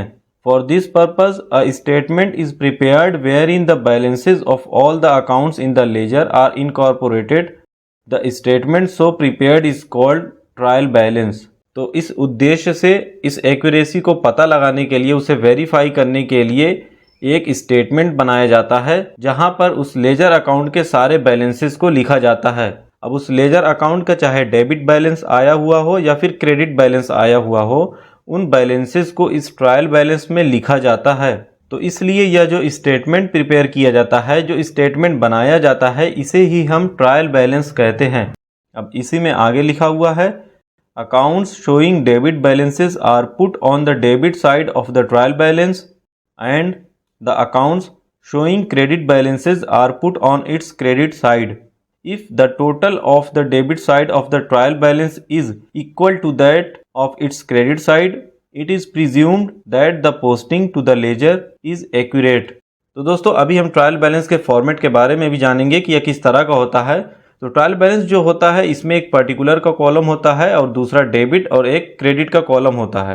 तो पर्टिकुलर के कॉलम में उस लेजर अकाउंट का नाम लिखते हैं और लेजर अकाउंट में जो बैलेंस डेबिट आया है, यानी जो डेबिट बैलेंस है, उसको ट्रायल बैलेंस के डेबिट के कॉलम में लिखते हैं, यानी डेबिट साइड लिखते हैं। और लेजर अकाउंट में जो क्रेडिट बैलेंस शो कर रहा है वह ट्रायल बैलेंस की क्रेडिट साइड लिखते हैं। इस तरह जब डेबिट बैलेंसेस को डेबिट की साइड और क्रेडिट बैलेंसेस को क्रेडिट साइड लिखने के बाद इन दोनों कॉलम्स का टोटल किया जाता है, और अगर इन ट्रायल बैलेंस के दोनों कॉलम का टोटल इक्वल आता है, बराबर आता है, यानी जितनी अमाउंट डेबिट साइड के टोटल कॉलम में है उतनी ही अमाउंट क्रेडिट साइड के टोटल के कॉलम में आती है, तो इसका मतलब यह होता है कि जो पोस्टिंग लेजर में की गई है वो एक्यूरेट है, सही है, उसमें कोई गलती नहीं हुई है। तो इस तरह हम कह सकते हैं कि डेबिट साइड की सारी एंट्रीज जो हैं वो क्रेडिट साइड की सारी एंट्रीज के बराबर होनी चाहिए। अब दोस्तों क्वेश्चन यह आता है कि हमें ट्रायल बैलेंस बनाने की ज़रूरत क्यों पड़ती है। तो इस तरह दोस्तों अगर हम अकाउंटिंग प्रोसेस की बात करें कि जो अकाउंटिंग की जाती है वो किस तरह से की जाती है, तो इसमें जो डबल एंट्री सिस्टम के रूल्स होते हैं उसी के अकॉर्डिंग जो बिजनेस के ट्रांजैक्शंस होते हैं, उन ट्रांजैक्शंस को सबसे पहले हम जर्नल में रिकॉर्ड करते हैं। अब जर्नल में इन ट्रांजैक्शन की जर्नल एंट्री करने के बाद हम इसकी पोस्टिंग करते हैं लेजर में, मतलब इनका अलग अलग लेजर अकाउंट बनाते हैं। अब लेजर में पोस्टिंग करने के बाद इसकी हम बैलेंसिंग करते हैं, मतलब इनका बैलेंस निकालते हैं कि वो डेबिट बैलेंस आ रहा है या क्रेडिट बैलेंस आ रहा है। अब यही जब हम बैलेंस निकाल लेते हैं तो फिर इसको हमें जानने की ज़रूरत पड़ती है कि जो जर्नल एंट्री किए हैं और फिर उससे जो पोस्टिंग हम किए हैं, जो लेजर पोस्टिंग किए हैं, अब ये एक्यूरेट है या फिर नहीं। इसकी अरिथमेटिकल एक्यूरेसी का पता लगाने के लिए हम एक स्टेटमेंट बनाते हैं, इसी स्टेटमेंट को हम ट्रायल बैलेंस कहते हैं। अब दोस्तों आइए ट्रायल बैलेंस की एक छोटी सी डेफिनेशन देखते हैं। Definition of trial balance. Trial balance is a statement prepared with the debit and credit balances of ledger accounts to test the arithmetical accuracy of the books. यह डेफिनेशन है J.R. Batliboi के according. इसका मतलब यह है कि trial balance एक ऐसा स्टेटमेंट होता है जो लेजर अकाउंट के डेबिट और क्रेडिट बैलेंसेस से बनाया जाता है। क्यों बनाया जाता है? यह चेक करने के लिए कि उस लेजर अकाउंट की अरिथमेटिकल एक्यूरेसी सही है या नहीं, इससे हमें यह पता चलता है कि लेजर अकाउंट में जो पोस्टिंग की गई है और उसकी जो बैलेंसिंग की गई है वह सही है, उसमें कोई गलती नहीं है। पर दोस्तों, अगर ट्रायल बैलेंस के डेबिट का टोटल उसके क्रेडिट के टोटल के बराबर नहीं होता है तो निश्चित रूप से ही लेजर में कोई गलती हुई है, तो फिर उस गलती का पता लगाया जाता है। तो हम यह कह सकते हैं कि हम ट्रायल बैलेंस इसीलिए बनाते हैं क्योंकि हमने इतने सारे लेजर अकाउंट बना दिए हैं कि उनका टोटल करते वक्त हो सकता है हमसे कोई गलती हो गई हो सकता है हम कोई अमाउंट गलत लिख दिए हों। तो ट्रायल बैलेंस बनाने से हम उन सारी गलतियों का पता लगा सकते हैं, क्योंकि अगर हम लेजर में कोई भी गलती किए होंगे तो हमारा ट्रायल बैलेंस मैच ही नहीं करेगा।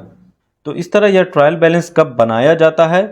यह ट्रायल बैलेंस तभी प्रिपेयर किया जाता है जब लेजर अकाउंट के बैलेंसेस निकाल लिए गए हों।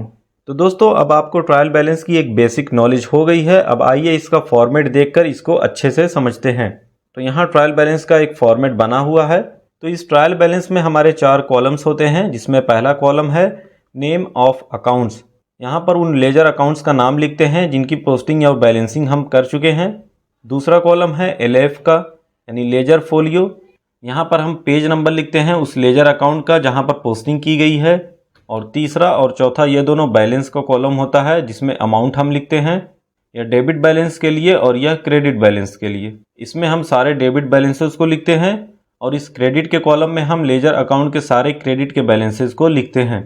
तो जब जर्नल से लेजर में पोस्टिंग कर दी जाती है और फिर पोस्टिंग करने के बाद उसकी जब बैलेंसिंग कर दी जाती है, यानी डेबिट और क्रेडिट का जब बैलेंस निकाल लिया जाता है, तो डेबिट बैलेंस को इस डेबिट के कॉलम में लिखने के बाद इसका हम टोटल करते हैं और क्रेडिट के जो बैलेंस है उनको इस क्रेडिट के कॉलम में लिखने के बाद इसका हम इन दोनों कॉलम का इस तरह से हम टोटल कर लेते हैं।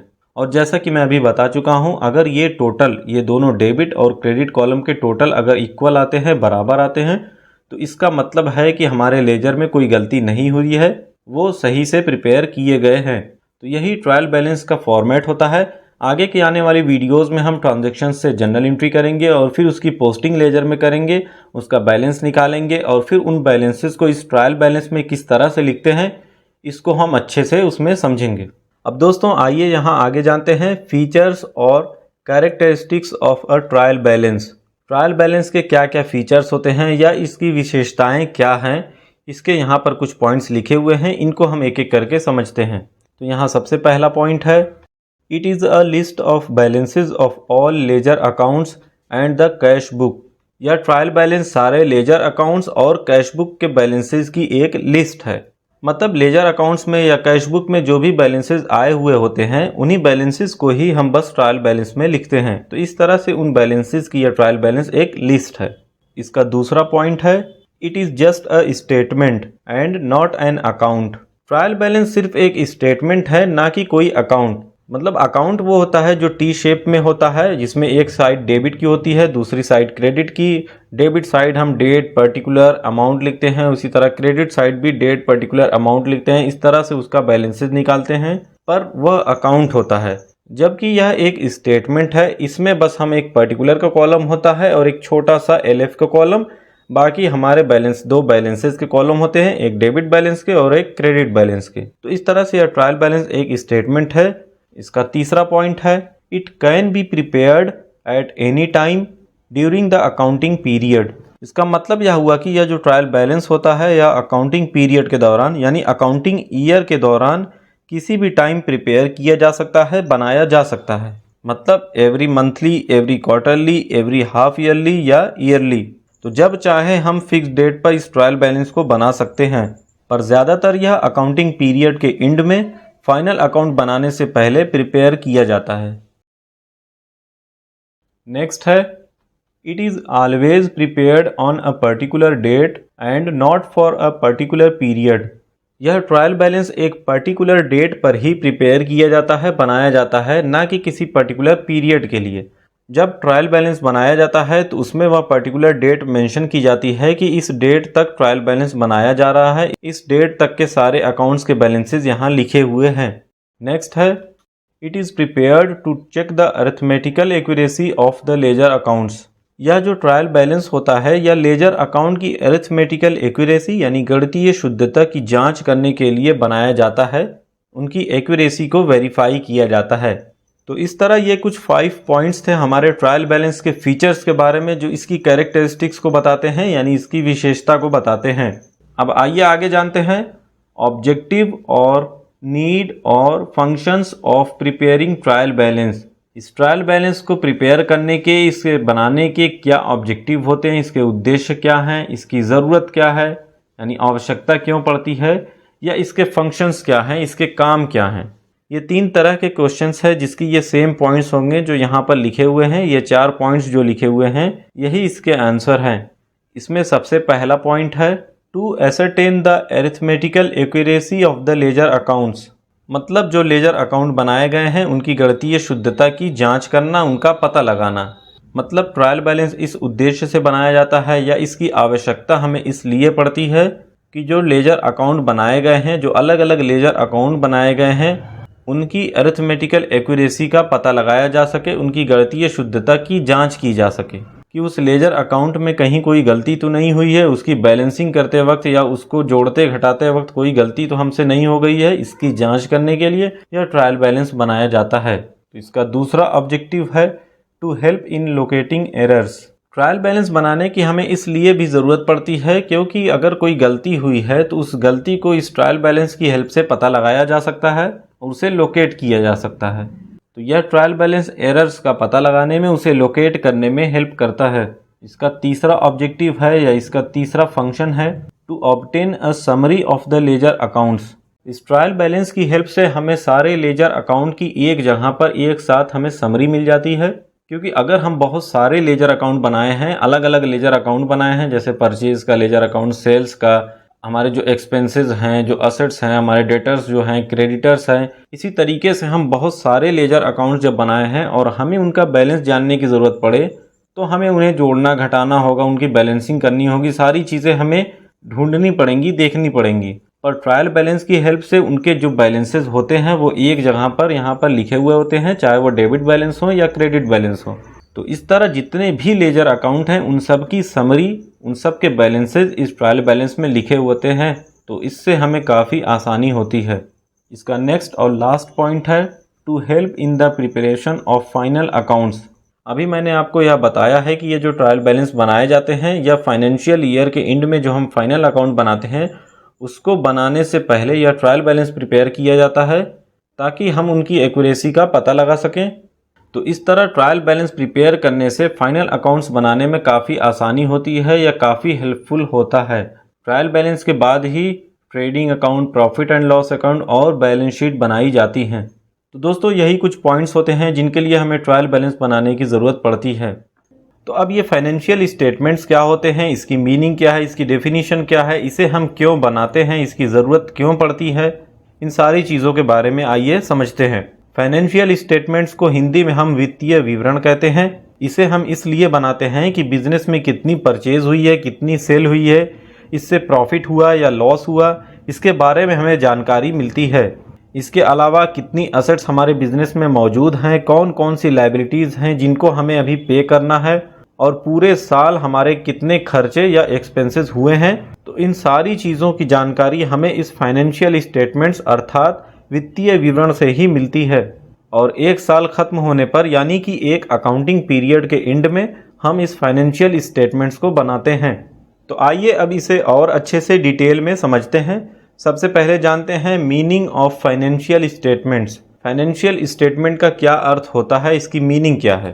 तो यहाँ पर लिखा हुआ है financial statements refer to such statements which report the profitability and the financial position of the business at the end of accounting period. The term financial statements includes at least 2 basic statements which are as under. मतलब ये जो वित्तीय विवरण होते हैं ये ऐसे विवरण यानी स्टेटमेंट को रिप्रेजेंट करते हैं जो किसी अकाउंटिंग पीरियड के एंड में, अकाउंटिंग पीरियड हमारा जो एक साल का होता है, जो 1 अप्रैल से 31 मार्च तक होता है, मतलब उस एक साल में उस बिजनेस की फाइनेंशियल पोजीशन क्या है, उसे प्रॉफिट हो रहा है या नहीं, मतलब उसकी प्रॉफिटेबिलिटी की रिपोर्ट देते हैं। तो किसी भी कंपनी या व्यापार की आर्थिक स्थिति के बारे में जानने के लिए, उसके फाइनेंशियल कंडीशन को जानने के लिए हम इस फाइनेंशियल स्टेटमेंट्स को प्रिपेयर करते हैं। किसी भी बिजनेस के लिए यह फाइनेंशियल स्टेटमेंट प्रिपेयर करना बहुत ही ज़रूरी है क्योंकि पूरे साल हम अकाउंट्स की अलग अलग एंट्रीज करते हैं, जैसे सामान परचेज करना, कस्टमर को फिर सेल करना, और भी अलग अलग एक्सपेंसेस जो हो रहे हैं उनका पेमेंट करना। इस तरह की और भी बहुत सारी एंट्रीज रहती हैं जो हम अपने बिजनेस या कंपनी में लगातार करते रहते हैं। तो इस तरह ये जो फाइनेंशियल स्टेटमेंट होते हैं इसमें 2 स्टेटमेंट्स आते हैं जिनके बारे में नीचे लिखा गया है। तो फाइनेंशियल स्टेटमेंट्स के अंडर जो 2 बेसिक स्टेटमेंट आते हैं उसमें पहला है इनकम स्टेटमेंट और trading and profit and loss account which shows results of business operations during an accounting period. तो फाइनेंशियल स्टेटमेंट के अंडर जो हमारा पहला स्टेटमेंट होता है वो होता है इनकम स्टेटमेंट। इनकम स्टेटमेंट को हम trading account and profit and loss account के नाम से भी जानते हैं, यानी इसमें ट्रेडिंग और प्रॉफिट एंड लॉस अकाउंट बनाते हैं। यह trading and profit and loss account business के जो ऑपरेशंस हैं, जो अकाउंटिंग पीरियड है 1 साल का, उस दौरान जो भी बिजनेस के ऑपरेशंस हुए हैं, जो खर्चे हुए हैं, जो इनकम जिस तरीके से हुई है, वो सारी चीज़ें इसमें शो की जाती हैं, लिखी जाती हैं। और इसका दूसरा है स्टेटमेंट ऑफ फाइनेंशियल पोजीशन और balance sheet which shows financial position of an enterprise at a specified point of time। तो एक तो हम इनकम स्टेटमेंट बनाते हैं जिसमें trading and profit and loss account आते हैं, और दूसरा स्टेटमेंट ऑफ फाइनेंशियल पोजीशन है, यानी इसमें हम बैलेंस शीट प्रिपेयर करते हैं। यह बैलेंस शीट किसी भी बिजनेस या इंटरप्राइज की फाइनेंशियल पोजीशन को शो करती है, बताती है कि उसके पास कितनी असेट्स हैं, कितनी लायबिलिटीज़ हैं। तो अब हम जान गए हैं कि फाइनेंशियल स्टेटमेंट क्या है, इसकी मीनिंग क्या होती है और इसमें कौन कौन से स्टेटमेंट आते हैं, वह क्यों बनाए जाते हैं। अब आइए इसकी एक छोटी सी डेफिनेशन देखते हैं। Definition of financial statements. तो यहाँ एक डेफिनेशन लिखी हुई है, the financial statements provide a summary of the accounts of business enterprise, the balance sheet reflecting the assets, liabilities and capital as on a certain date, and the income statement showing the results of operations during a certain period। तो इसका मतलब यह है कि ये जो financial statements बनाए जाते हैं, ये फाइनेंशियल स्टेटमेंट्स हमें किसी भी बिजनेस इंटरप्राइज की एक समरी प्रोवाइड करते हैं। अब इस समरी किसके थ्रू हमें मिलती है?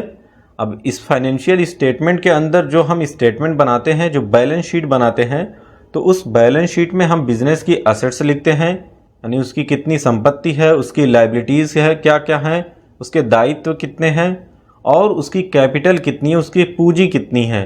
तो उस फिक्स डेट पर, उस एक सर्टेन डेट पर यह सारी चीज़ें हमें बैलेंस शीट के थ्रू पता चलती है। और इसी के साथ साथ हम एक इनकम स्टेटमेंट भी बनाते हैं जो किसी एक पर्टिकुलर पीरियड के अंदर उस दौरान उस बिज़नेस के ऑपरेशंस को बताते हैं कि उस बिज़नेस में कितने खर्चे हुए हैं, किस किस तरीके से इनकम्स हुई हैं, वो सारी चीज़ें हमें इनकम स्टेटमेंट के थ्रू पता चलता है। अब दोस्तों, फाइनेंशियल स्टेटमेंट्स की मीनिंग और डेफिनेशन को जानने के बाद अब आइए आगे जानते हैं objectives of preparing financial statements. ये जो फाइनेंशियल स्टेटमेंट्स बनाए जाते हैं, प्रिपेयर किए जाते हैं, इसके उद्देश्य क्या क्या होते हैं, इनका मकसद क्या होता है, या क्यों बनाए जाते हैं।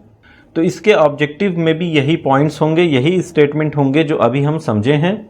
इसमें पहला पॉइंट है to present a true and fair view of the financial performance of the business.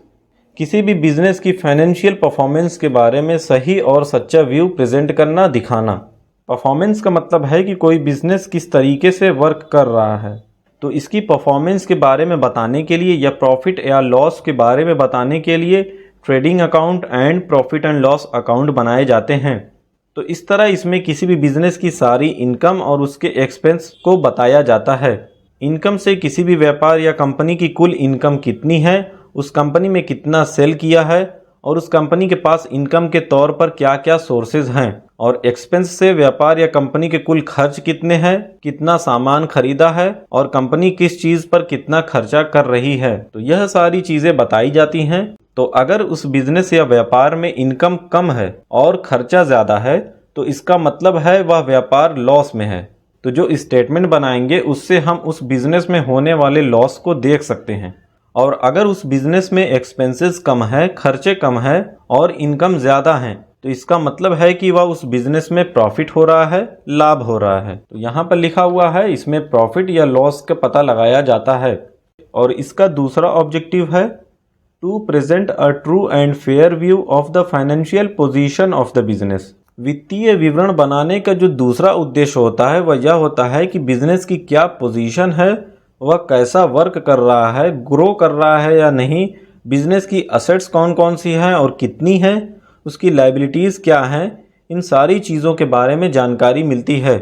तो इसकी जानकारी के लिए इसमें बैलेंस शीट प्रिपेयर की जाती है जो उस बिज़नेस की फाइनेंशियल पोजीशन के बारे में बताती है। यह बैलेंस शीट हमेशा ईयर के एंड में बनाई जाती है। इस बैलेंस शीट के थ्रू हम यह जान सकते हैं कि किसी कंपनी या व्यक्ति या उस बिज़नेस के पास कितनी संपत्ति है और उसके कितने दायित्व हैं। इस तरह यह बैलेंस शीट दो पार्ट में डिवाइड हो जाती है, असेट्स एंड लायबिलिटीज़।